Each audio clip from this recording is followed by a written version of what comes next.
Good morning, folks. Welcome to Rev and Mo with Eric. It's 8:02. Should have been here at 8. Oh, well. Hope you guys are having a great day, or a great morning, rather. And right after this session, you're going to be having an even better morning, which is super awesome, right? Some first order of business, if you will. I will not be having a class on, what is it going to be? What's that, Friday? Christmas? Yep, not going to be having a class on Christmas. It's a break. So there you go. That being said, if you want to do Revolution in Motion on Christmas, you can definitely go and visit some of the earlier classes. Other than that, right, definitely going to do it today, obviously, because we're here. We're going to do it on Wednesday for sure. Looking ahead on my calendar, going to be doing it on the 28th and on the 30th. I don't know about the 1st. We'll see. Other than that, yeah, let's get going. I've got a stability ball behind the camera, so I'm going to grab that. You're going to need a stability ball. You're going to need a pair of weights, ideally about 2 to 3 pounds, and let's get going.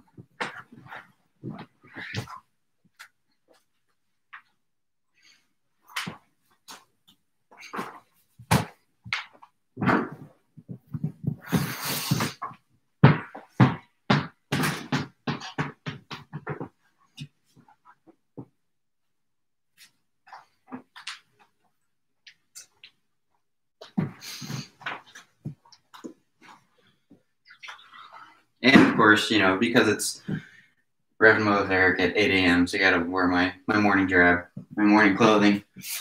First exercise we're going to perform is called Frog Rock. So for Frog Rock, moving the camera down a smidge, you're going to start behind the ball, go and squat into the ball with your pubic bone in contact. You're going to be on all 10 of your toes pointed forward, staying on the balls of your feet. From here, you're going to drape the rest of your body with the ball, chin and nose touching. I'm going to press off my toes, cushion myself in my hands, allowing my head to dangle down towards the ground. Press off my hands and cushion myself back into my feet. Getting forward and back. With this move, continue having your chin and nose on the ball, which helps to lengthen your head and cervical spine down towards the floor. Pressing back on your feet, continue to press your pubic bone to the ball, which lengthens your spine, tailbone down towards the floor in the opposite direction. You can focus on cushioning through the wrists, elbows, shoulders, as well as the ankles, knees, and hips. I also like to incorporate my breath with the movement as well. So breathing in when I'm in the balls of my feet and breathing out when I'm in my hands. Or you can reverse it, whatever works for you.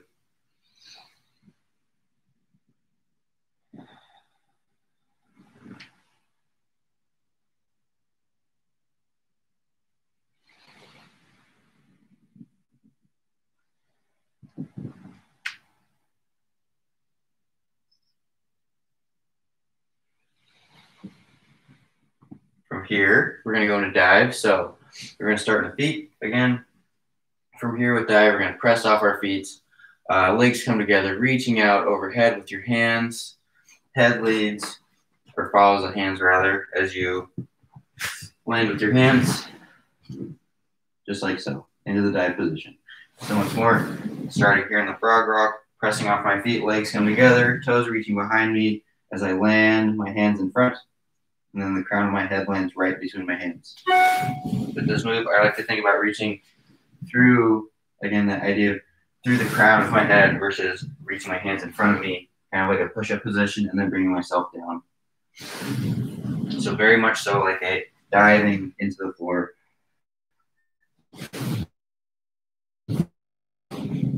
More challenging, or in terms of safety, because it's like you're reaching overhead, you're not really spotting your landing. But that's the idea of the movement, right? That's the idea of a lot of Rev and Mo movements. We're providing a little bit of instability, a little bit of challenge.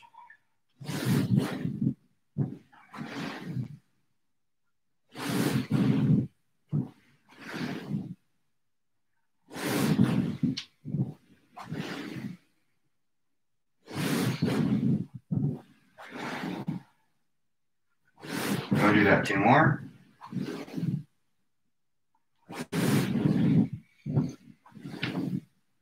Good. Bring yourself up. Next, we're going to perform snake. With snake, easiest way to get in this movement is start that frog. You can go ahead and dive out. From here, straighten your elbows. I'm going to press my hands into in and up the floor, which drops my chest down to the ground. Elbows stay straight. Legs are together and relaxed over the ball. Point of reference, I've got the bottom of my rib cage is still in contact with the ball, and the rest of my chest is off the ball. From here, what I'm going to do is press into one hand, shift my body weight to one side, and I catch myself by pressing into the other hand. And then I just repeat or alternate side by side. With this movement here, if I press my hand into the floor, in and up the floor, that glides my shoulder blade across the back of my rib cage as I go side by side. So that movement transfers down the spine, the hips, and the leg. It's all passive with that engagement and activation of the shoulder blades, the muscles around our shoulder blades. I also like to focus on dangling my head. So either having your gaze to where the ball meets the floor, or you can think about pointing the crown of your head down towards the floor.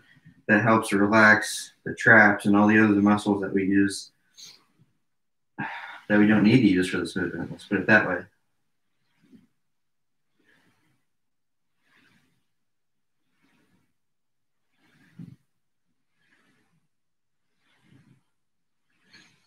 Good. From there, go ahead and bring yourself up.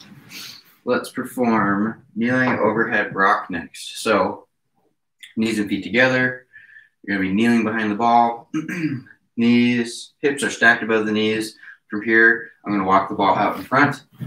Hands on the top front of the ball. Elbow straight, reaching that ball out in front and away from me as my chest drops down towards the ground. I'm going to draw my abs in and up to the front of my spine, so I'm focusing on that abdominal hollowing. And then from here, I'm going to rock forward and back from my hips, just an inch forward and back.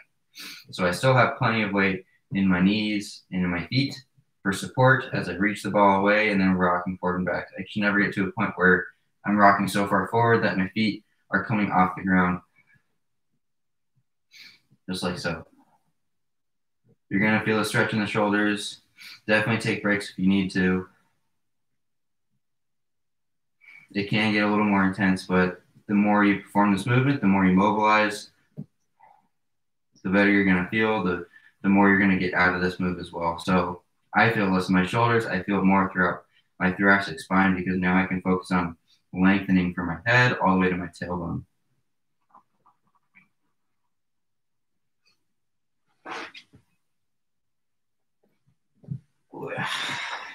Good. And bring yourself up. Next is going to be wave. So wave, knees and feet together. Go ahead and sit back on those heels. You're going to walk the ball out in front. Hands on the top and front of the ball. From here, again, chest drop down towards the ground. To start to initiate the movement, I'm going to bring my hips forward. Focusing on dragging my chest across the floor. Elbows, again, stay straight. When my hips are stacked above the knees, I'm going to tilt my pelvis, hollow my abs, round throughout my spine, let my head dangle as I sit back on my heels.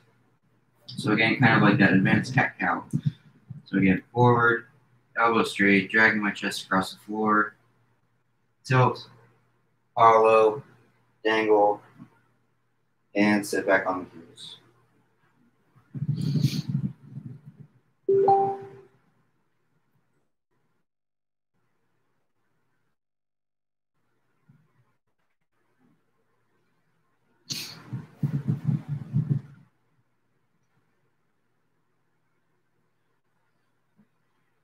The start of this movement, I really like to focus on trying to stay as low and close to the ground as possible. Again, that idea of dragging my chest across the floor as I come forward, tilting, hollowing, rounding, letting my head dangle.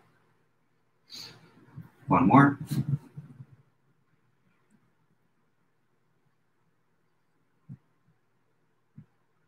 Good. From here, let's go ahead and perform squat to overhead reach. You're going to need 2 weights again. That recommended 2 to 3 pounds is going to be perfect. If you don't have 2 to 3 pounds, grab a water bottle or a pair of water bottles rather. That's going to help as well. From here, to get into the movement, you're going to start by sitting on top of the ball. Walk yourself down into a squat. Feet are hip width distance apart. Toes are pointing forward. Knees are stacked above the ankles. From here, I'm going to have one bell in either hand. Relax my head back onto the ball. Bells are going to start by the sides of my head, by my ears. From here, I'm going to press my feet into the floor. That extends my body over the ball. I'm not going to move the bells just yet, but you should feel this the sensation in the front, almost like your abs are peeling off your food bone. You want to maintain that, right? That gives me that cue of hollowing, drawing my abs in and up. Come back down to the squat. Straighten your legs and reach the bells through the crown of your head. Back down.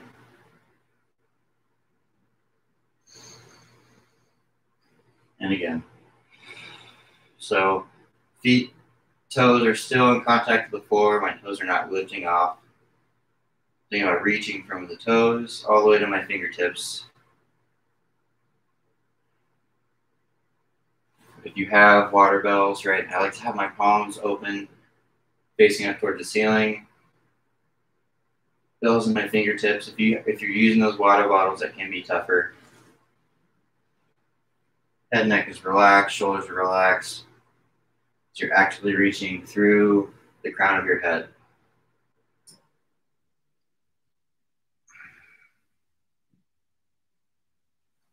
Go ahead and do one more.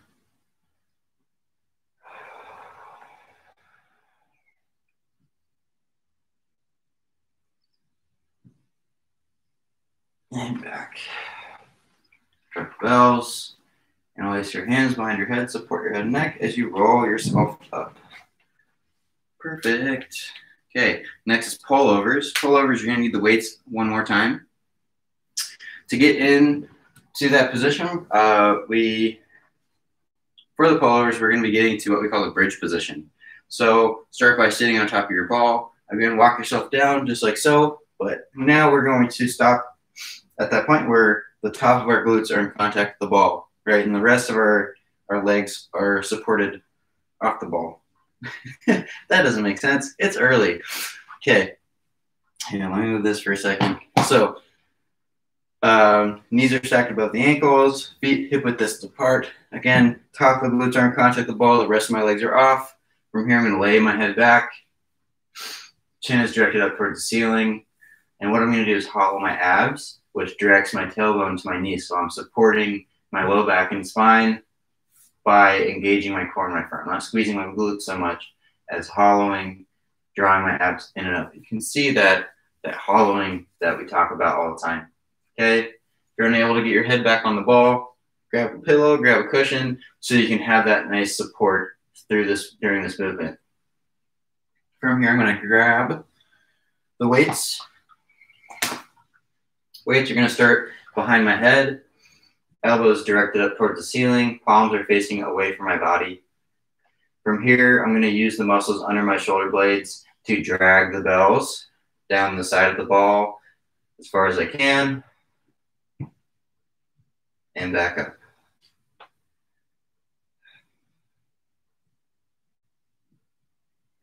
With this move, I'm continuing to have my elbows directed up towards the ceiling. Away from my body, trying to keep the bells or the weights as close to the side of the ball as possible. And once more, I'm then focusing on my other essentials. So namely, making sure that my toes are engaged on the floor, making sure that I am hollowing my abs. If you notice tension in that low back or spine, see if you can continue to direct your tailbone to your knees. You might have to make an adjustment there. And then you're going to feel that connection much more strongly in the front. with abdominal hollowing versus tension in the back. But in all, with this movement, you should feel that stretch in between your shoulders, in between the shoulder blades. You can do one at a time if you want. I'll just do a couple of those. This is one move where I do recommend maybe a little bit heavier weights because it provides you that extra traction to get more out of the move. To get out of it, bring yourself down to a squat and release your hands behind your head. Support your head and neck as you walk yourself up. All right, knee side to side is next. I don't know if you can tell, but we're going at an increased pace this morning. I just noticed all the videos are trending more and more towards 40 minutes. And I'm like, you know, we can get it done in much faster. Again, that's not the goal, but I want to respect your time as well, right? Okay. That being said, if you want shorter videos, let me know. If you don't care, let me know. That's a great tip. Okay, for knee side to side, we're going to lay back on the floor. Ball's going to be at our feet. Knees and feet are going to be together, and then the heels of my feet are going to be on the top front of the ball. Point of reference I've got in terms of the distance from the ball to yourself. My knees are about a 90-degree angle right here. From here, I'm going to lay my head back. Allow my abs to just fall to the front of my spine, creating that hammock sensation, right, from the use of gravity. From there, I'll engage my core by hollowing. I'm going to drop my knees down to one side, roll up, and then back down the other side.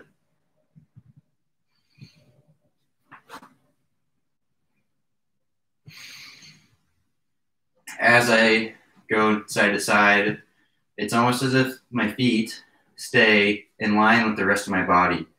So notice if, as you go side to side, if your legs or your feet start to sway out away from you, right? It's almost as if the ball is staying in place. Then I'm just rolling to the outside of each foot as I drop my knees down to one side.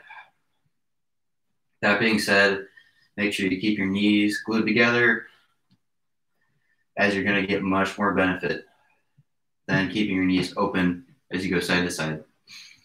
From here, you can perform the second variation by pressing the soles of your feet into the ball, which raises your hips up off the ground, and then going side to side. If the first one is already pretty challenging, I don't recommend this. This is just an extra added benefit. If you have decent balance and coordination and core strength and stability. All the exercises that we are doing kind of help lead up to this, right? So this is a more intermediate or advanced variation of this movement, right? Sometimes you might not have it, maybe not that day, maybe not for a couple weeks, but eventually you will get there.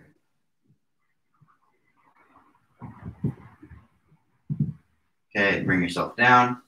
Roll over to one side to bring yourself up. All right, hey, Brody. Next is going to be skater, right? Yeah, next is skater. With skater, we're going to sit right on top of the ball. Feet are going to be 2 times hip width distance apart, as are the knees. From here, I'm going to press off one foot, catch myself on the other foot. My toes are pointed forward. My knees are in line with my toes. Again, press off that leg or that foot and catch myself in the other one. For this move, a couple things to keep in mind, pending mobility, is again, I'm having my toes pointed forward every time I land with my foot.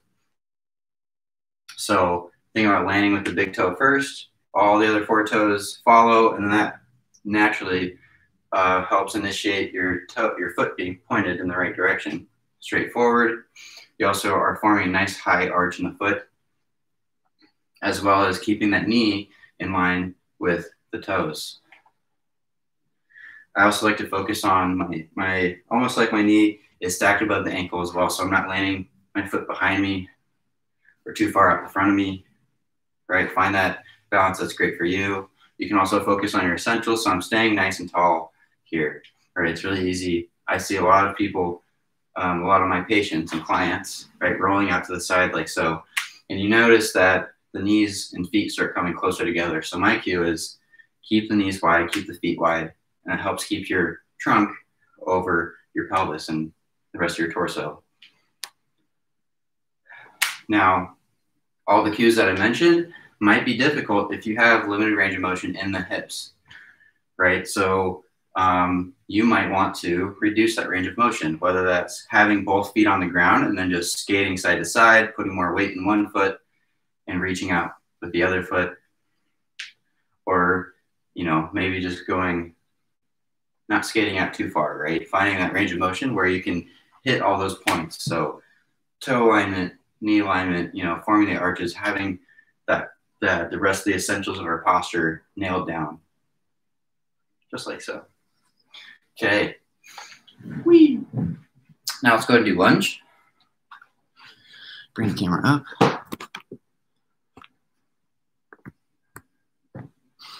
Okay. For lunge, you're gonna be facing one direction. Ball's gonna be right behind you. You're gonna have one foot on the floor, toes are pointed forward. I definitely encourage trying to get as much space between the toes as possible. And then the top of the back foot is gonna be on the top front of the ball. So notice here, again, point, frame of reference in terms of how far the ball needs to be away from your body. It's almost as if I'm already standing straight up, right? My knees are already in alignment, right? You could have an arrow straight through both my knees versus the ball being too close and my knees are in front or too far behind, right? I think a lot of times we start the ball too close, but anyway, just like so. From here, what I'm gonna do is press the top of my foot into the ball behind me, which glides me back into a lunge, and press my shin now in the top of my foot into the ball again, which glides me forward. So I'm reaching that foot back, pressing my foot and my shin into the ball, and forward. The front leg is just passively bending, right? So I've got a soft knee with my standing front leg. It bends as it needs to for stability and support as I reach the other foot back behind me and forward.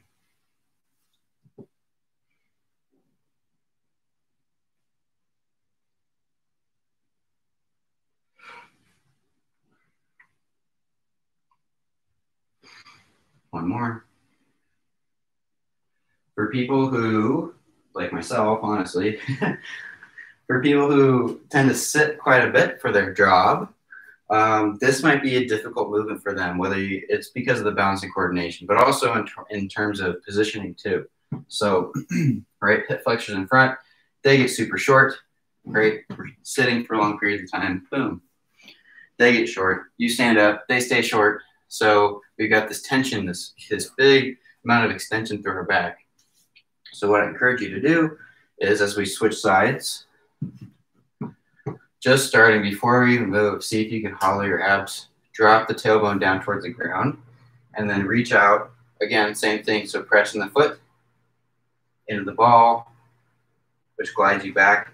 Find that range of motion where you can maintain that tailbone slightly drop down towards the ground, or at least more core engagement. Obviously, when we're reaching back, you're gonna get a little extension in the back, but I'm not having that excessive extension, right? I'm not having increased tension here. Hollowing, dropping the tailbone, staying engaged here as I go back. And you're gonna feel, again, that core in the front, your abdominal hollowing is going to be nice and fired up. So that might be, you know, reaching back just here and coming forward, right? You get more than enough stretch here.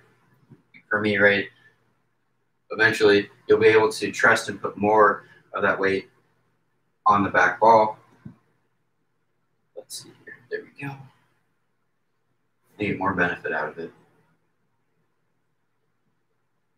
Just takes time. And we've been doing these classes for 6 weeks now. Is that right? 6 weeks, folks.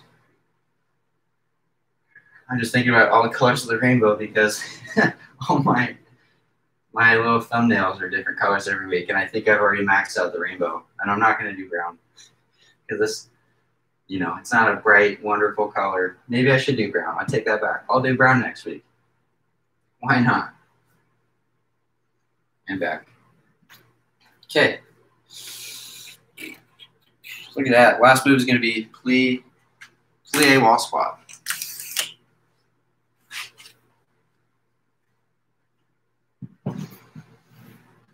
So from here, let's try that. Again, I've been messing with this angle position, just something that works best for you. So I'm going to be more on this side of the screen. Maybe angle it down. Let's try that. So ball is going to be in between you and the wall, facing away from the wall. Go ahead using your feet. Walk the ball. Walk the ball up the wall so your sacrum is at the equator, just like so. From here, feet are going to be about 2 times hip width distance apart. Toes are slightly splayed out in what we call a plie position. From here, you're going to need one weight. I got this weight right here. With 2 hands, reach that bell up overhead, which emphasizes the lift of my chest, hollowing, right? If we're here, if we have that lower shoulder mobility, we might notice excessive extension again, just like so. So drop that tailbone down, hollow your abs, right? Promote that lift in your chest. From here, I'm gonna squat down and up. Down and up.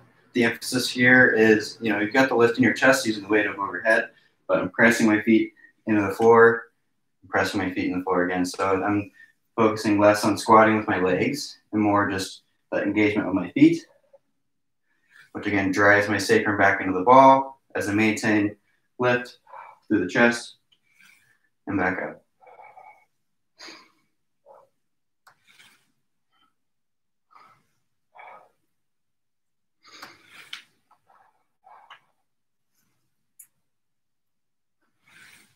Just like so. One more. Let's do 2 more. Down and up. Whew. And relax. With that movement, I know we're already down with it, but with that movement, you want to get down to a range of motion that is comfortable for you. So notice I went down so long as I could, again, maintain the lift and the hollowing. If you notice any parts in your posture starting to compromise in that movement, that lets you it gives you a good gauge of how far down you need to go. Other than that, that's it. Look at that, just shy of 30 minutes. Okay. Woo. Hopefully we moved a little bit. Well, we did move a little bit faster. Let me know if you like this sped up version. We still get a lot of benefit out of it.